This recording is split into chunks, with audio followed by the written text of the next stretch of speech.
from that point, Janusz took my dad, without even thinking, took my dad into his house, told his mother, never told his father. And he was harbored, my dad figures, maybe 4 to 6 weeks in a basement cabinet. He was allowed out when it was safe, when Janusz felt like it was safe. And his sister, my dad's sister, had false papers throughout the war, so he would like connect with her from time to time. It turns out there was a point in the 4 to 6 week period where my dad got suspicious, and he ended up taking off, went south to towards Lublin, and he never was able to thank or say goodbye to Janusz. Years later, he ends up looking up what might have happened to Janusz, and he finds out that Janusz and his father had been hanged just weeks after harboring my dad.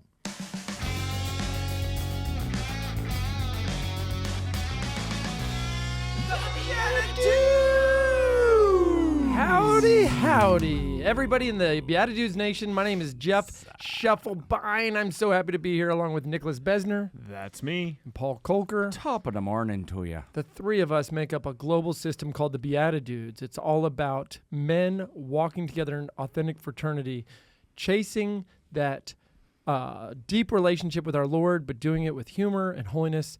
Right here at the Lucid Private Offices in Las Colinas, Texas. Hey. New sponsor. Yeah. I know their website. It's lucidprivateoffices.com.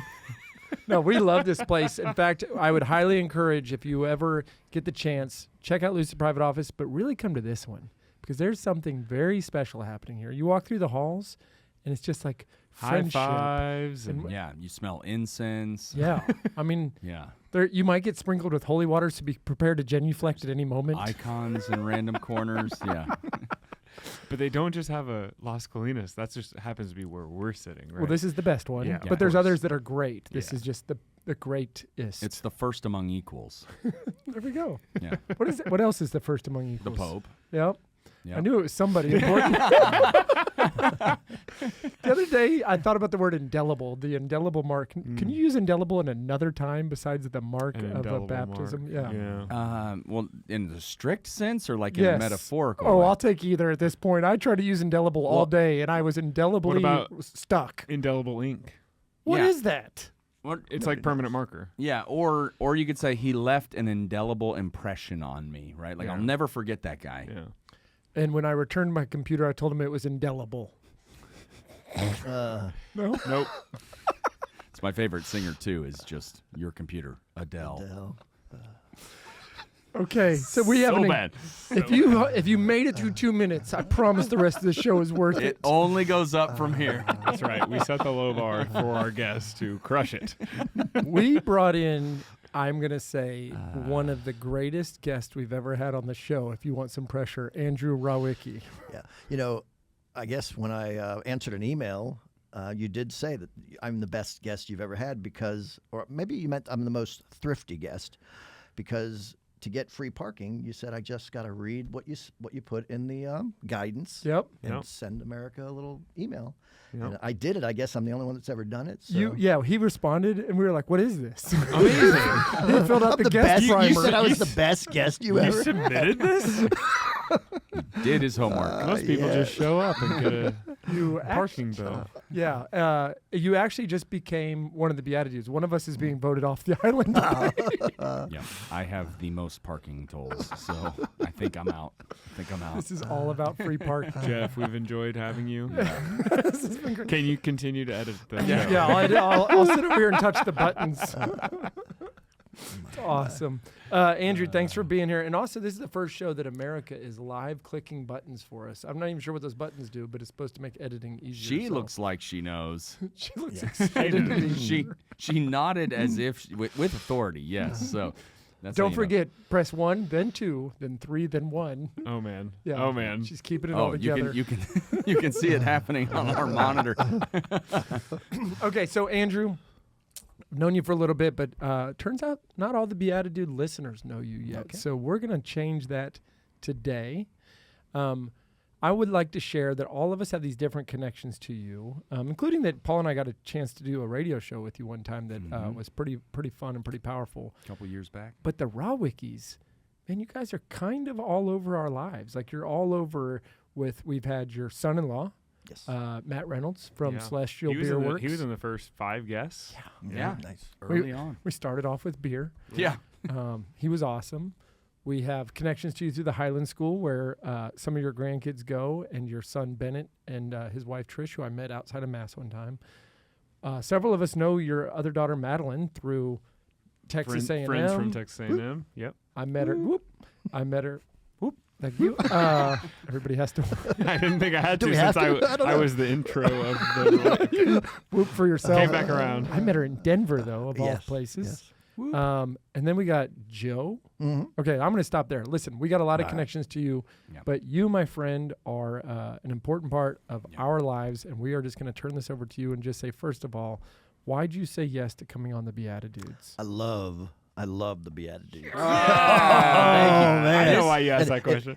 If I'm starting to do anything that doesn't leave an indelible mark, America, please hit the right buttons, okay? Please. No, it's fantastic. I've listened and watched just about all of them. I think. Wow. Yeah. Awesome. It's- Any standouts? And I'm not really trying to I fish would- here. I'd like to hear your feedback. I've very recently I have made a trip up to Cincinnati, and I was part of a little get together where we were introducing. Part of that was to introduce some discernment before people before people determined whether the Holy Spirit was asking them something, and before I sent 16 people into a holy half hour, I wanted to recall a little story about discernment that I'd heard recently, and it was your brother. Oh, yeah. Father Kevin. I mean, that as a high schooler, the fact that he was going in, praying a novena, beautiful, wanting to see whether a bouquet of red roses or a bouquet of white roses would come, whether somehow red was Aggies. I don't know. I mean, that's maroon to me, but Close. I was up in Ohio, so anyway. So Yeah. and then or white to go into seminary. And then the fact that, okay, day 9, he sees the red roses, he sees the white roses. Oh, and it always gets the same impression whenever you tell that story. Oh, well, Lord, what are you doing to me? But then, I mean, it was so beautiful to hear him say, okay, I have the freedom. I have the freedom. Just focus on me, the monstrance, Jesus in the middle here. And it was beautiful. And it worked. Nice. Everything, the Holy Spirit worked, and that Resonated with everybody. It did. Yeah. It definitely did. And that's not the only time I've quoted the BeatiDudes. So, Oh, yeah, it's pretty cool. cool. It's a pretty cool little gig you got here. Well, thank So- you. We may actually go get some more Krogs just for you. Oh, yes, I yes. thought we had left that in the past, but they're making a comeback. All things are new with Yeah. the BeatiDudes. Okay, I'm going to stop that. Okay. Andrew, you tell us a little bit about your career. I mean, you're I'm going to call it you're in the second half of life. Yeah, sure. They got onto me because before the show I wrote down that you were in the fourth quarter. I was like, how's overtime? Possibly. So Possibly. I didn't. It's not up there now, so I'm calling it the second half. I never said that. Not up there anymore. Very good. Well, let me see. I have, I retired, and I moved to, JoAnna and I moved to Irving in 2019, retired after almost 36 years in the energy industry. And, my story actually starts a little bit further back in the womb of my mother, Yeah. 1960, Game 7, Bill Mazeroski, 9th inning of a Game 7, the only walk-off home run in a Game 7 in World Series history. Wow. So I was in the womb, and I became a Pittsburgh Pirate fan at that moment. So, of course, we lived in Pittsburgh, Pennsylvania. I was born in November of that year. And, I have this strong loyalty to all things Pittsburgh.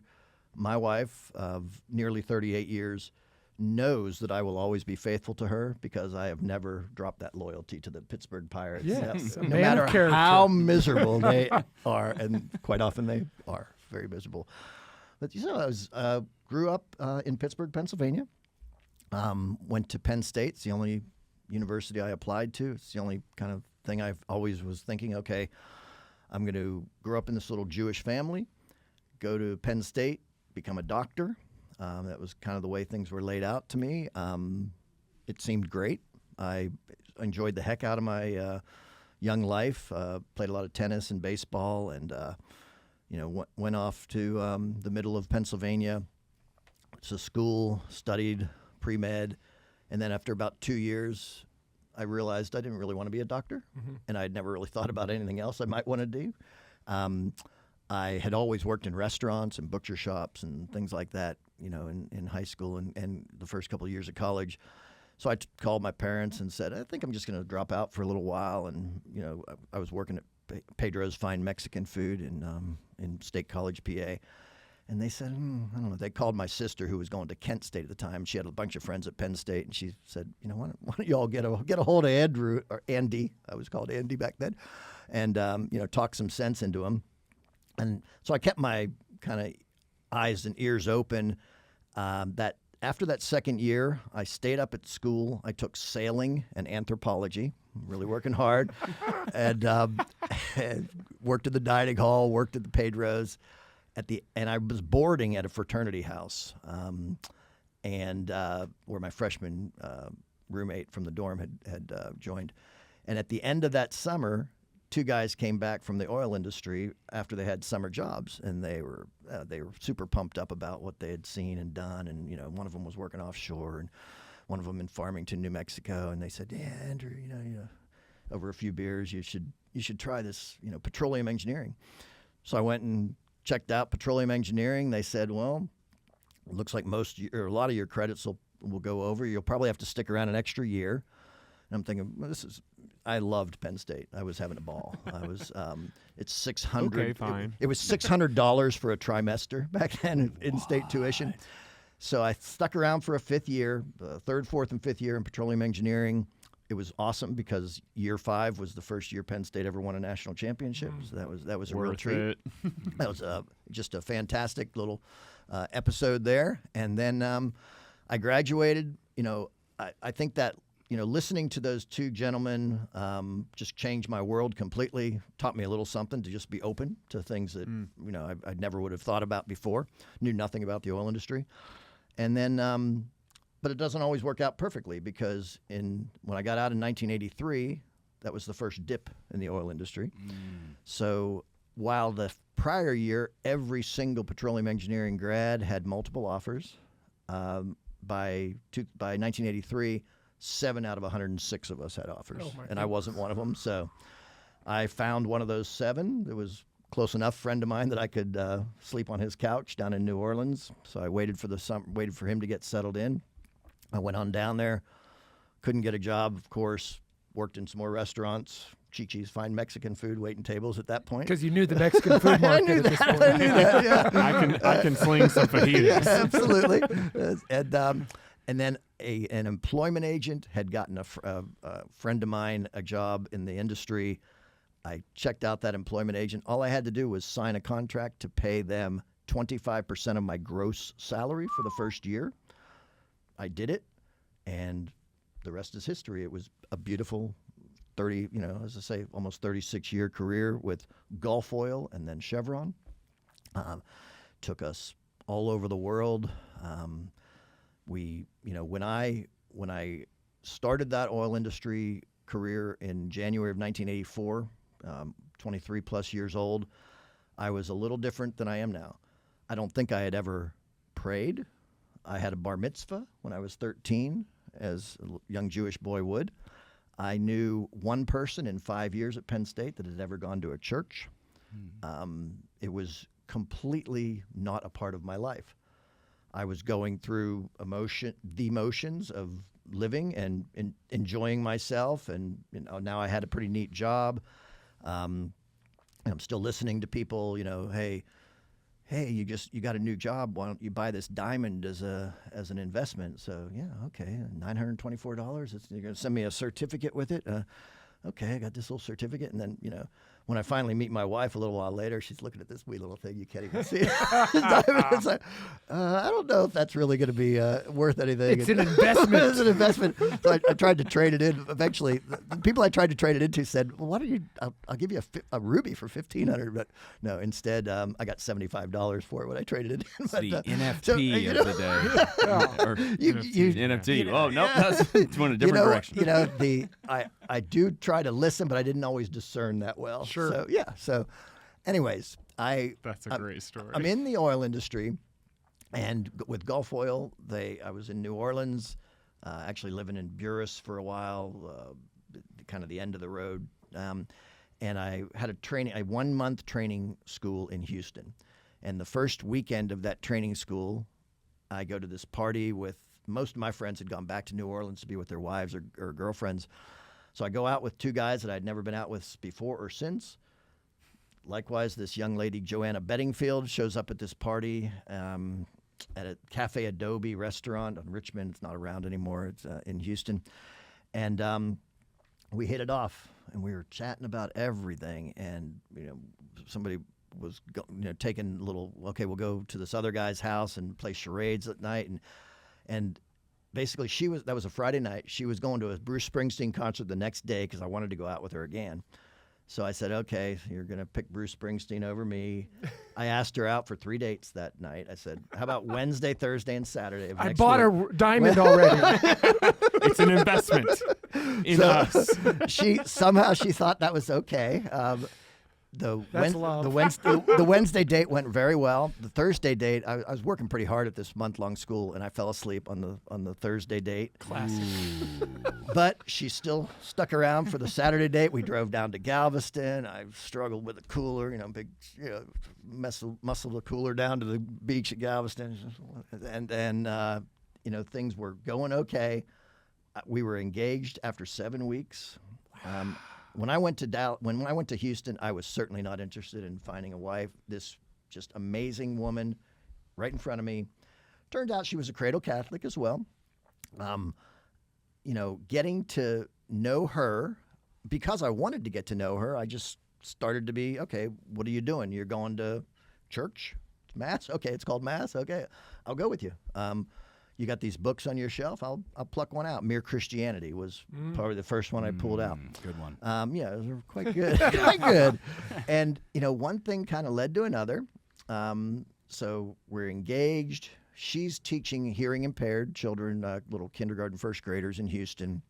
I wait for her to finish that first year or her second year of teaching, the first year I knew her. And we got married in June of 1986, and I moved her over to New Orleans. And from there, first baby was born 9 months and 2 days after we were married. Of course. Next one 11 months later. Then Luke came, the following year, 1987, 88, 89, 90, 91. That took us from New Orleans to Houston, the first move that we made as a family. After we had 5 little babies, the call came to go to Australia. As a matter of fact, I was going to be working offshore, northwestern Australia, and my boss said, "Hey, this is pretty. I think you'll compete well for this job." It was in deepish water at the time. That's what I was doing. Is deepish a term? Yeah, deepish. It was at the time. So 1992. We're talking about a couple thousand feet of water. So, Okay, I was gonna say as opposed to 10,000 today. something like that. I love Very deepish good. pizza. Deepish pizza, yeah. So, and I called my wife, and she said, I can't move to Australia, a foreign country with 5 little kids, and have you leaving 2 weeks at a time. So I went back to my boss and said, no. He looked at me. Nobody ever turns down an opportunity to move to Australia. But okay.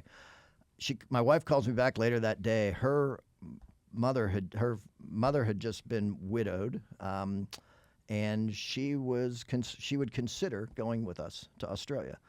So we packed up our 5 little kids. We went from Houston to Los Angeles.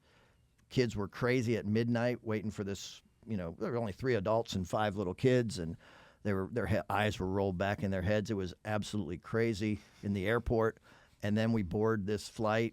And, of course, because it's a longer than 6-hour flight, we get to fly business class. So all these business travelers are looking at our kids across the 5 kids right across that whole. Thankfully, they slept all the way to Sydney, and then another 5 hours to get to Perth. But that was an incredible adventure. So all the little 5 kids came back with Aussie accents. Went from there to California, back to New Orleans, to Bakersfield, to San Jose. Had our 6th child in that mix. Went to back to Houston for a 2nd time, Poland, Houston for a 3rd time, Midland, and that's kind of the way my career unfolded. Wow. It was dynamite. I loved every job I had. I loved every place I lived. My kids all had college essay material by how much they had to adapt, all the moves that I subjected them to. Some of them weren't always that thrilled with me. They do all appreciate, I think, now what they went through. So that was that allowed me to get to a position where, hey, I've come to a place where I can retire and be very close to 4 of our 6 children and 8 of our 10 grandchildren. Wow. So it was, I'll back up to the point where we lived in Houston, where we had our 4th child born. As I was mentioning, I was going through kind of doing things, going to mass, reading some books. I had never considered converting to Catholicism. My wife had never brought it up. I found out later, of course, that she was praying. Her mother and father were praying. We went to a talk by a Father Kenneth Roberts up in Conroe, Texas. I don't even know what the subject of the talk was, but at the end of the talk, he did an altar call, which doesn't sound very Catholic, very unusual. But anyways, I was crying, and I went down there, and I said, yeah, I want to give my life to Jesus. And I didn't even know, I don't know what came over me. The Holy Spirit came over me. Yeah. So my wife didn't even understand as a cradle Catholic. She didn't understand RCIA. I thought we maybe got to get baptized with our little baby, the Fort Nathaniel, who hadn't been baptized yet. But no, okay, RCIA, and I entered the church in 1991. And it's been a wild ride since. So half of my life I've been catching up on some pretty darn good stuff. Well, you had an Old Testament phase and a New Testament phase. I did, yes. That's awesome. Yes. So. Your roots, we've kind of glossed over a little bit, but there's a lot more to the story of your roots than just having a Jewish upbringing. Yes. Can you take us back to your father? Of course. The team at Aquinas Wealth Advisors believes that good values and good returns are not mutually exclusive. Using a tech-smart and morally sound approach, they provide investment alternatives that align with Catholic teachings without sacrificing returns. These days, faith-driven investors are finding it hard to know where their money is going. They have no visibility into what their dollars are supporting, but there's a better way. Thanks to the Faith and Finance Score from Aquinas Wealth Advisors, you can look into your current holdings to see what you're supporting and make a switch to an advisor that aligns with your values and gives power to your voice. Check out AquinasWealth.com today. Hey BeatiDudes, it's Jeff here. When Nick and I set out and we started this company, Undivided Life, we decided to not use traditional healthcare, but we went with Solidarity HealthShare because we thought it was an affordable and ethical alternative that matched the needs of our business and our growing families. Since then, my family put Solidarity to the test. We've had pregnancies, babies, emergency room visits, even a brain surgery for one of my children, and Solidarity has been an incredible partner and has also had the cost and the ethical approach that we love. Here's a link for you to go check it out. learnmore.solidarityhealthshare.org/BeatiDudes. This is your chance to be in solidarity with the Shufflebine family. Hi, it's Paul Kolker from the BeatiDudes here, and I just wanted to share with you guys that I also, outside of the show, perform improv comedy on a regular basis with a group called Divine Comedy. So what we do is we come up with everything on the spot. So whether you're looking for faith-filled, fun, family-friendly comedy for your youth night, or whether you're looking for clean comedy for your corporate event, Divine Comedy can perform for your group and even get you in on the action. So if you'd like to hire us to come out and perform for your next event, check out DivineComedyImprov.com. Divine Comedy, an inferno of fun. So my father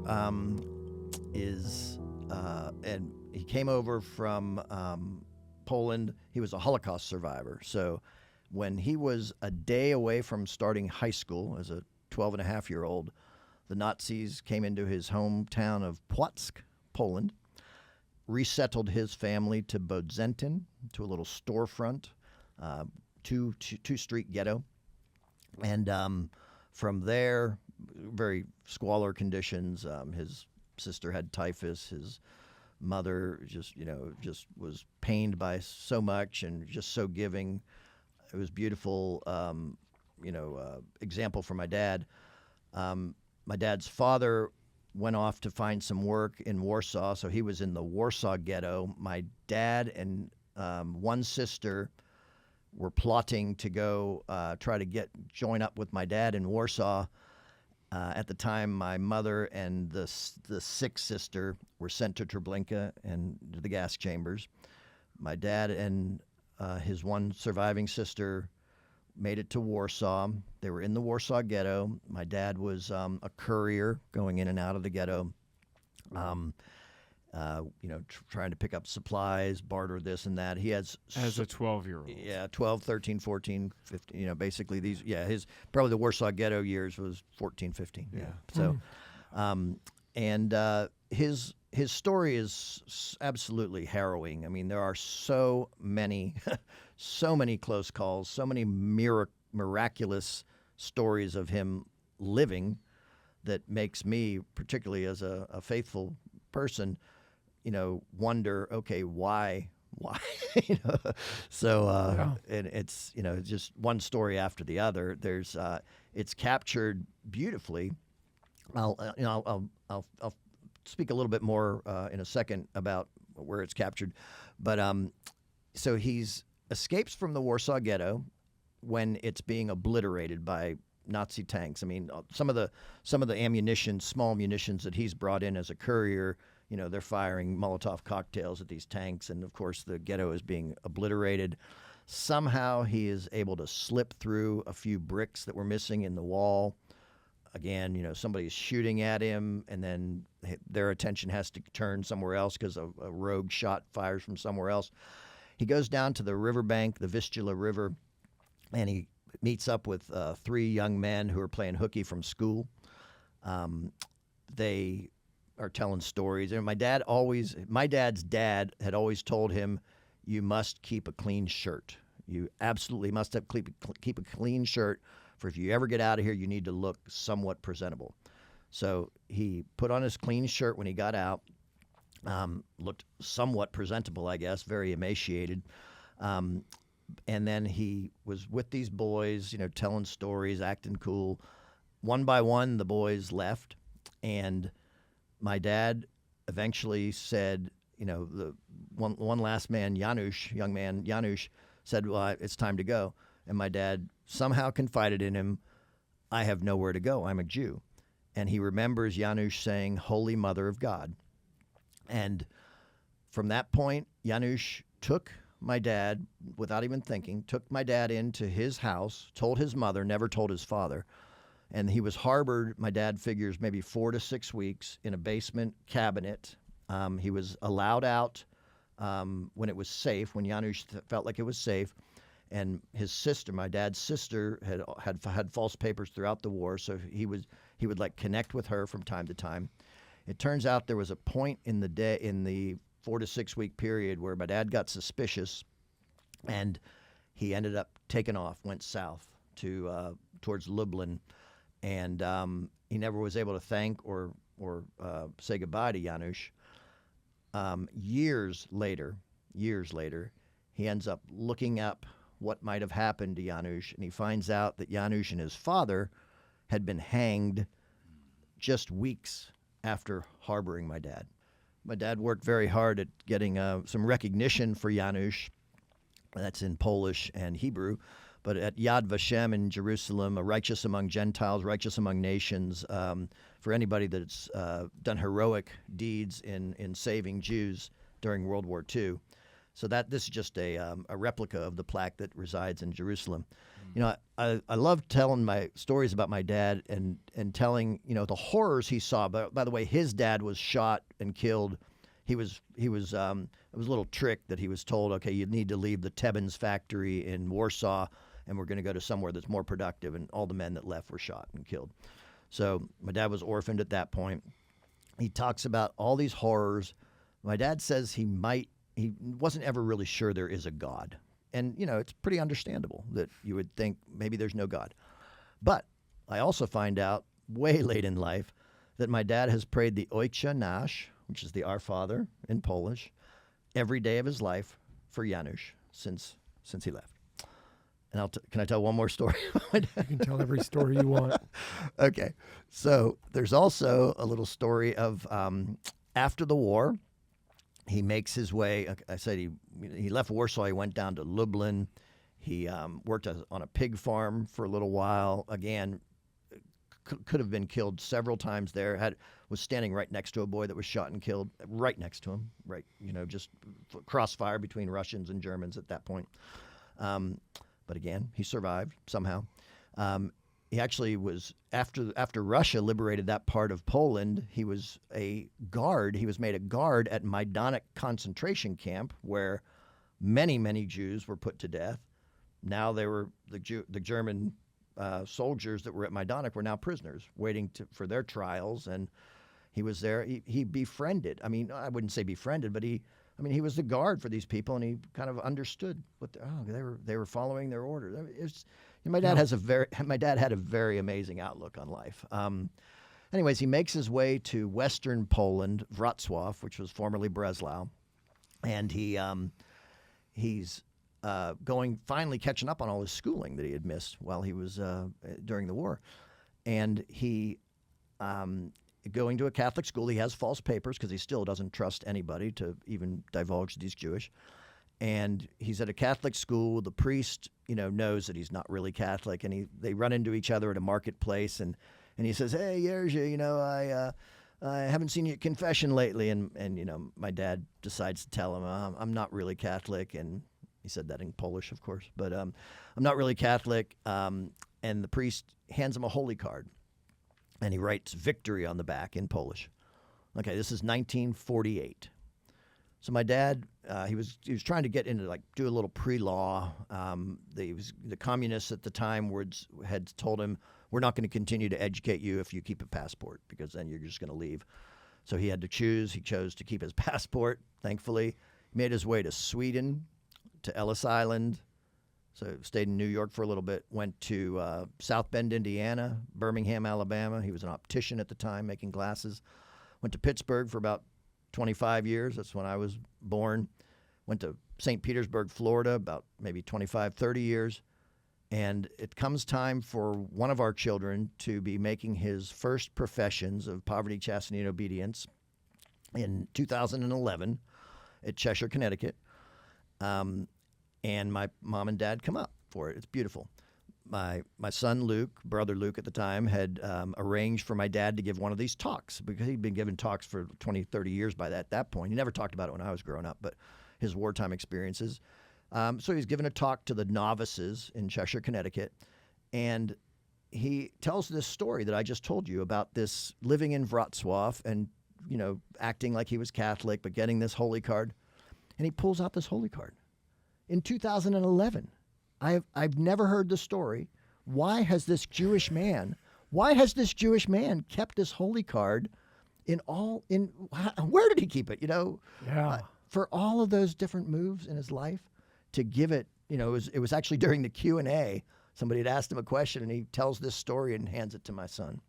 And so my son obviously cherishes that holy card. It's his, you know, flash forward to 2022, my son was ordained a priest, and that was the image on his ordination card. And so that's my dear old dad. Didn't believe in a God, but for some reason he kept that holy card. Victory. Our Lady had something to do with that. Prayed the Oichanash every day. So I got a lot from my dad. You showed up here with this this honorarium diploma. I don't even know what to call this right now, but you showed up with it and you said, let me just bring it in just in case, but can you talk about why your father didn't talk about this very much? Yeah. I mean, I think like so many people that were scarred by the Holocaust, he worried about passing those scars on. And so nothing, when my sister and I were growing up, there was never a mention of World War II. I mean, we knew that he went through some stuff, but that's all my mother would divulge. Mm-hmm. And, hey, he was Jewish in World War II. Of course, when you start to go to school, you understand how Jews were treated in World War II. But no, we knew not to ask, and we didn't ask. And it was my wife. A lot of people claim to be the person that opened. I claim that it was my wife that got him to open up finally when he lived in St. Petersburg. It was time, and he joined the Florida Holocaust Museum board. He ended up, at his funeral, he passed away 2/22/22, as a matter of fact. Wow. So he was almost 95 at the time. When he passed away, the Florida Holocaust Museum, which is in St. Petersburg, offered to have the reception after his funeral at the synagogue. And I heard so many more stories. I mean, all these people that he had touched. He used to go to that the Holocaust Museum, sometimes 3 or 4 times a week, just telling his story, reading books, talking. He has plaques up there, in the museum about him and others that he knew. So it's obviously it's just a horrific time in our history, but there's just such beauty in being able to come out of that I'm going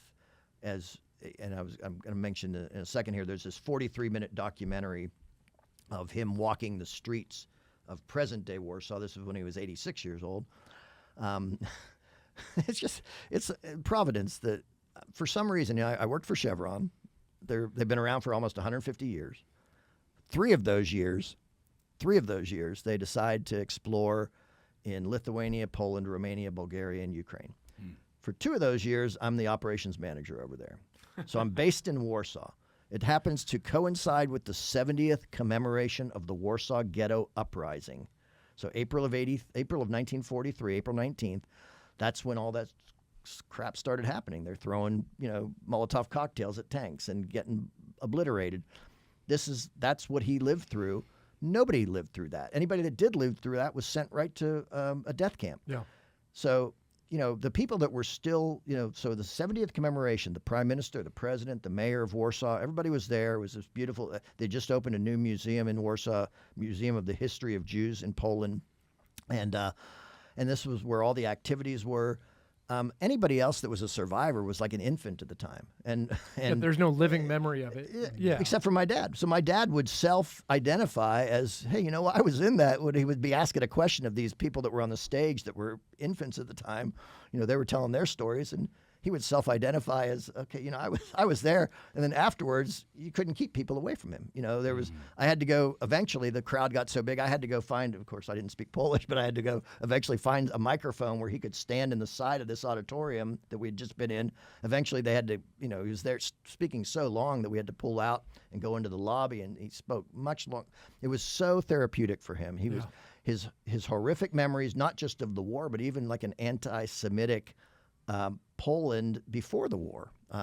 He was in grade school. His buddies, he would play, do gymnastics with. All of his buddies were his friends until it was time to go to catechism, and then the Jews would go to their thing, and they would get, epithets, thrown at them. Oh, Christ killer, this and that. These were his friends, from before the war. So, and so he was so heartened by the fact that people wanted to hear his story. Yeah. By the fact that the media put that the first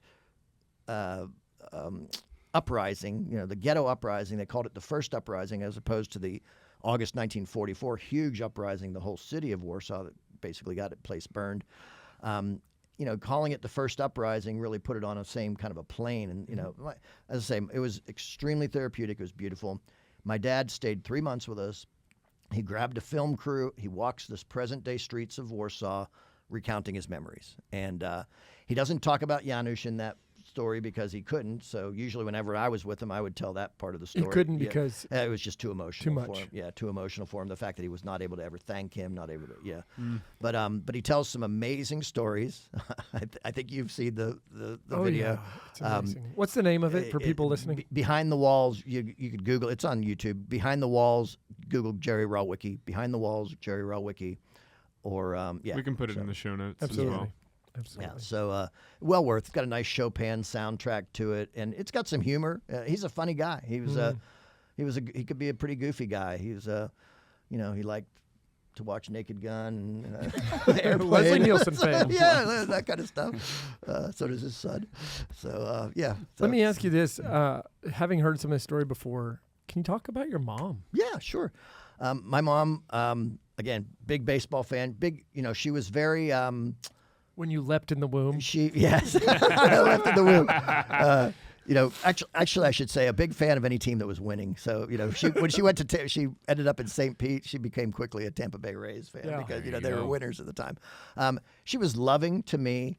She was a little bit hard to understand for a lot of people. Her nickname around the neighborhood was Hank. She was come on pretty strong. Drive pretty fast in the neighborhood every once in a while. Open, maybe a little bit mad. Open the electric garage door and then crash into the back of the garage, where my dad had built a nice partition and they'd have to rebuild it and stuff like that, So she had, she worked in sports stores. She was very, she was kind of gung-ho, full on, jogger, tennis, whatever she was involved in, she would go after it, worked in sports stores. But, a little bit loving to me, but a little off-putting to some people, maybe a little tough to get along with. Any pushback from your folks as you went through your conversion with JoAnna? Yeah. They loved JoAnna from the get-go, which made things very easy. Easy to love. Easy to love, she is. 7 weeks to engagement. Yeah. Still easy to love. Well, when you already have a diamond. Put that rock somewhere. The news that I was getting married, of course, it came quick, but they were thrilled with that. The news that I was converting to Catholicism, I think, probably also didn't surprise my mom and dad that much, but they did. My dad asked that I not tell 2 of his relatives because they would have considered it a slap in the face. And, of course, I heeded that. And they may have seen a few holiday cards with, Christmas decorations around and, a lot of kids dressed up for Christmas. But you can see it, just don't say it. Yeah, I didn't say it. That's right. But and they're long since passed, of course. Yeah. And so when did your mom pass? My mom passed actually right before we moved to Poland, which, that was another, kind of providential in that I don't think my mom and dad would have made that trip to Poland. And my dad was quite ill after his wife of almost 56 years died, and we just thought he was, in depression. It turns out he had a congestive heart failure, but he put April 19th on his calendar for that following year. So we moved to Poland in 2012. He put April 19th, 2013 on his calendar, and he resolved to get healthy so that he could come see us. And yeah, so he did. He flew over by himself at 86 years old. As I say, he spent 3 months in that area. His one surviving sister was still alive in Israel at the time. So he went down and spoke with her and stayed 2 weeks with her while we were basically at the Molly and Madeline's graduations from college. We're 10 days apart. Yeah. And so we came over and did that kind of thing. And yeah, so he got to see his sister. I guess that would have been the last time he got to see her in Israel. She was about 91 at the time, and she passed shortly after. So, it was a lot of providence in there. One of the only probably teenage boys to escape the Warsaw Ghetto through what ends up being a small hole in some bricks. Yeah. With a clean shirt, makes it all the way to America and has, how many siblings? How many kids did he have? Well, he just has the one surviving. He has had one surviving sister. You're surviving. No, how many kids did he have? Oh, he has two kids. You and yeah. So my sister has one daughter, and then I have the 6, and then my sister's daughter has one, so there's 11 grandkids. Yeah, in the there. abundance of life, the fruitfulness of life, the fact that, not ever knowing you first or knowing anything story about your father, the impact that your children and then your grandchildren being connected to my children through the school, all those connections, you look at like the fruit and the legacy of one human life. And that shouldn't have lived. I mean, you really should not have lived. There's actually, his sister that survived the war ended up in England, whereas my dad came to the U.S. She ended up having 2 kids. So I have 2 first cousins because my mother was an only child. So I have 2 first cousins. The male first cousin, Alan, has 3 kids himself. One of them is a rabbi, an Orthodox rabbi. Awesome.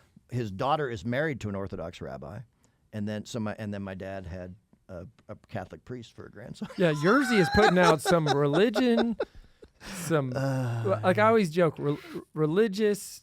We got one of your sons is a lawyer. You married to a doctor, and then you got the beer master, the brew master for a son-in-law. I'm like, Jerzy, thanks for.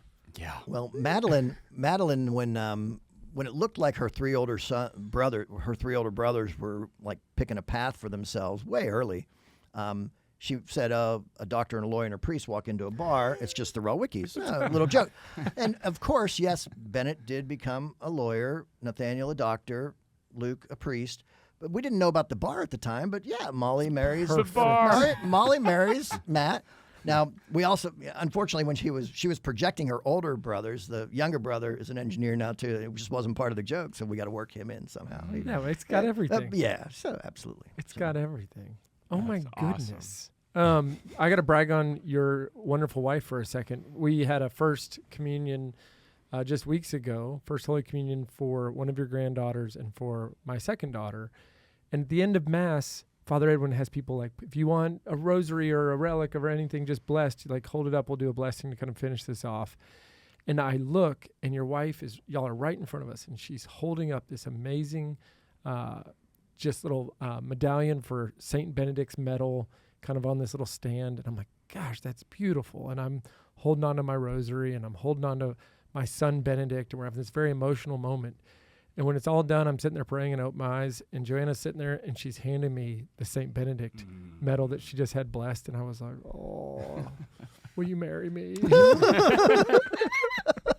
I'm kidding, Amanda. You're kidding. Yeah. You know your wife listens to this show, right? She also loves JoAnna very much. Your family is so loving, and it's beautiful to see the way that they've all been raised. I also got to tell you, I think it was Chaley, your granddaughter Chaley.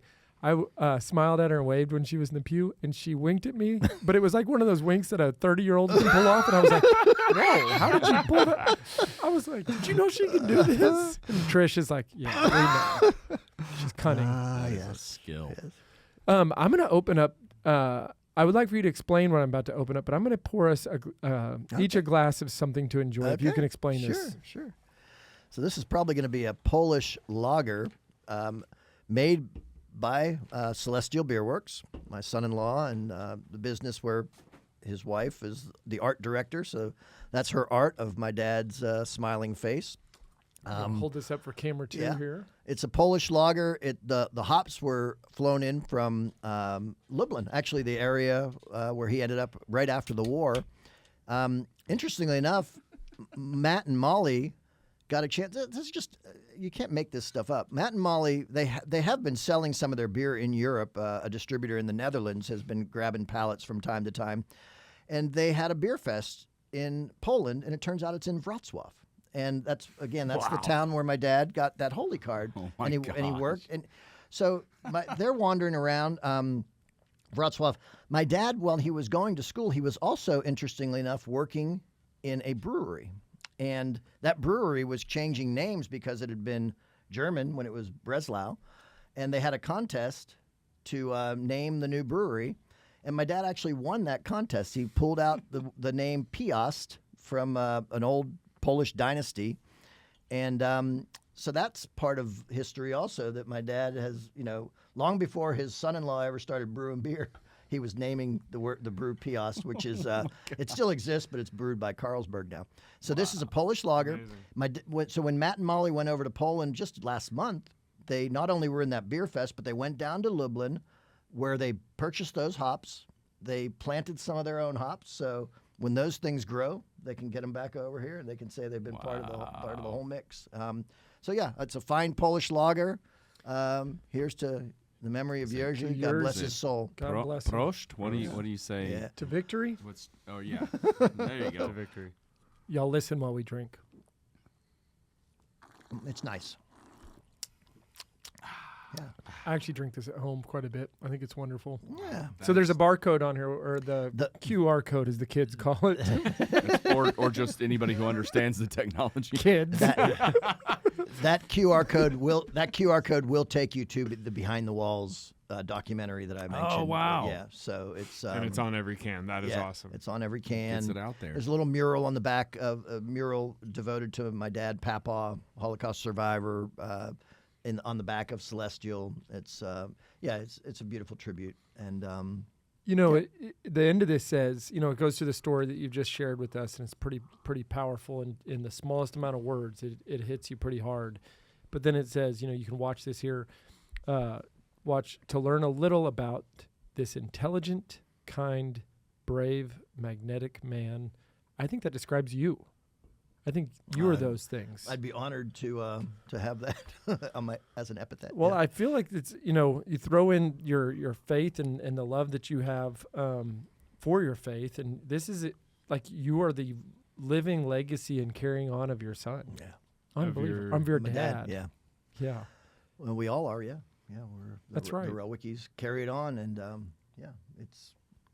it's pretty awesome. I'm going to give you some really weird trivia before we kind of get towards the end of this, because I printed up some things about legacy things that don't sound like they could be true, and I heard them on the internet. So, So they have to be.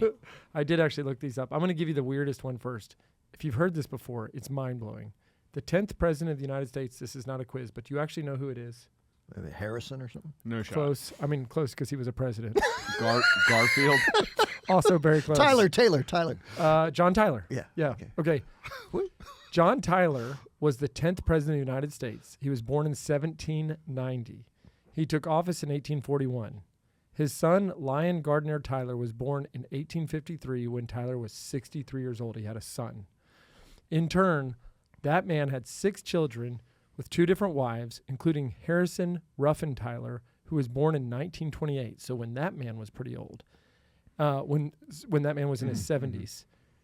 John Tyler's grandson is alive today. He's 94 years old. What? Yeah. Whoa. Now, when I first learned about this 10 years ago, The there was 2 of them. grandson of the 10th president. And I looked up everything today to make sure I was still accurate. The grandson of the 10th president is still alive. You want to talk about legacy? Crazy. That's wild. Okay. Here's my next one.